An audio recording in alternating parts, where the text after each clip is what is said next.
Grand Lille TV, l'info en continu. Bonjour à toutes et à tous et bienvenue dans cette nouvelle édition du journal de la rédaction. Toute l'actualité régionale en images et en 8 minutes.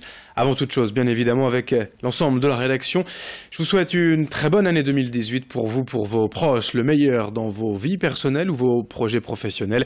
En notre compagnie aussi, bien sûr, les prévisions météo d'abord. Eh bien, le Nord-Pas-de-Calais, les 2 départements, voire même les Hauts-de-France dans leur ensemble, les 5 départements, sont placés en vigilance orange pour cause de vent violent. Vous allez le découvrir sur cette carte de notre partenaire, la chaîne météo, plus de 100 km/h de vent annoncé demain matin, ce mercredi matin, vous voyez, sur la côte d'Opale, mais ça soufflera fort également localement, 100 km/h en rafale à l'intérieur des terres.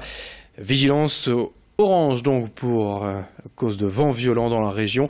L'alerte vaut donc jusqu'à ce mercredi. Attention pour ces prévisions météo.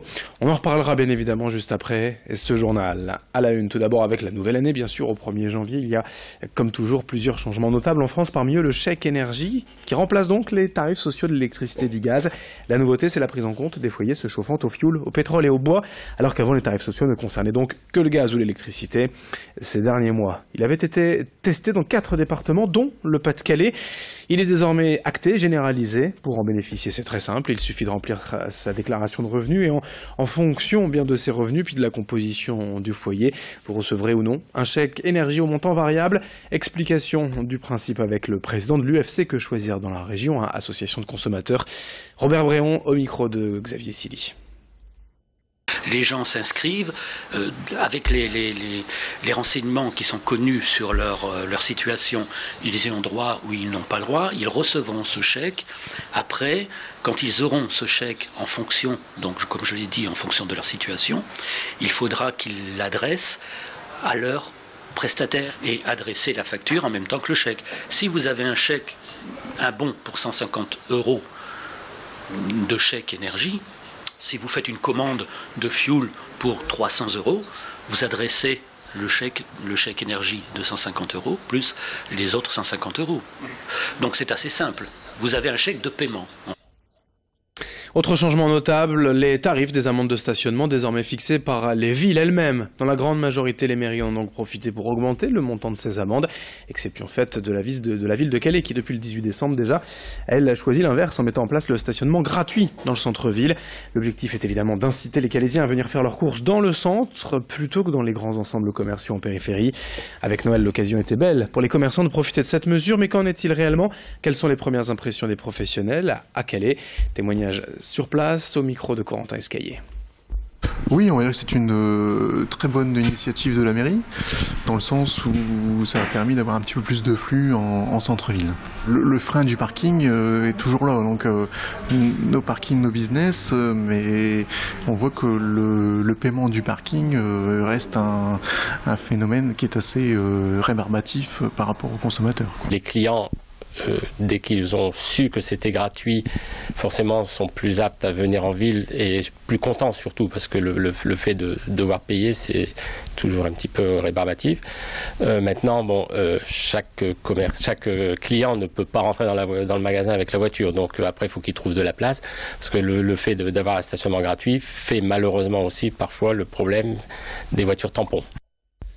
Dans l'actualité nationale également, après plusieurs difficultés dans les gares, le patron de la SNCF, Guillaume Pépier, vous le savez, est convoqué au ministère des Transports dans plusieurs jours. Il était l'invité de BFM TV ce matin et il a annoncé un investissement de 400 à 500 millions d'euros pour la rénovation des gares en France, notamment Paris-Nord, mais aussi Lille-Europe ou encore de petites gares en région. Qu'en est-il? On écoute le patron de la SNCF, c'était ce matin donc sur BFM TV.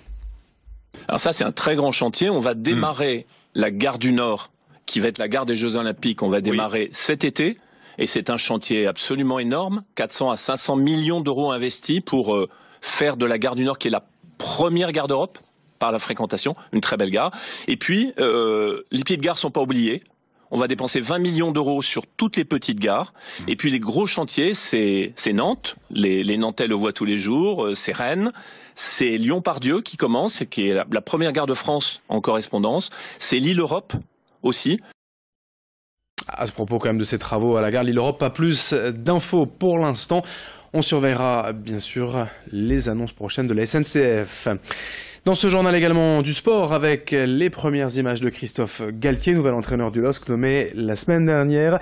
L'ancien coach de Saint-Etienne était libre depuis son départ des Verts en juin dernier après 8 saisons passées à Geoffroy Guichard. Ici dans le Nord, Christophe Galtier ne débarque pas toutefois en terrain connu puisqu'il a joué 3 ans avec le maillot lillois à la fin des années 80. Sur le banc du LOSC, il aura quand même la lourde tâche de sauver le club d'une éventuelle relégation en Ligue 2.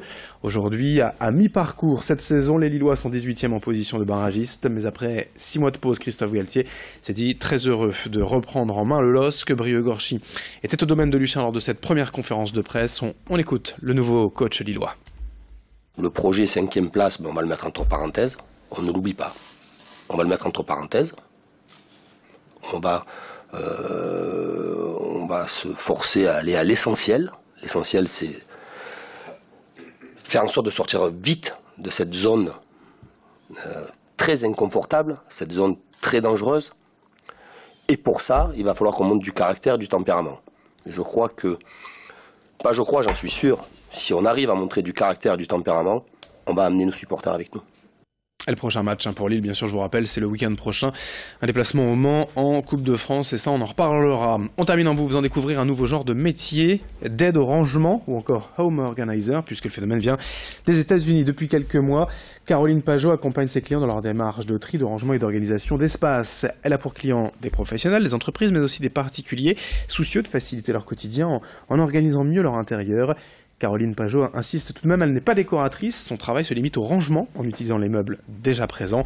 Comptez 40 € l'heure de conseil, il en faudrait 10 à 20 pour parfaire son intérieur. Explication au micro d'Idil Gunaï. Mon plus beau compliment, ça a été d'une mère de famille célibataire avec ses enfants et qui a pu enfin essayer de repenser à refaire sa vie grâce à ce rangement parce qu'elle n'osait plus inviter personne chez elle. Voilà, ça c'est vraiment un des plus beaux compliments que j'ai eu, c'est celui-là. Et puis sinon, à chaque fois, les gens, c'est vrai, revivent. Je pense que le fait d'être encombré dans la tête aussi, le fait de désencombrer chez soi va désencombrer un petit peu et va libérer les gens de leurs problèmes, etc. Et c'est vrai, il y a une part de psycho qui est énorme dans ce job. Voilà, fin de ce journal et de cette édition. Dans un instant, à suivre vos prévisions météo. Je vous le rappelle, le Nord et le Pas-de-Calais, tous deux en vigilance orange pour cause de vent violent. Merci de votre fidélité.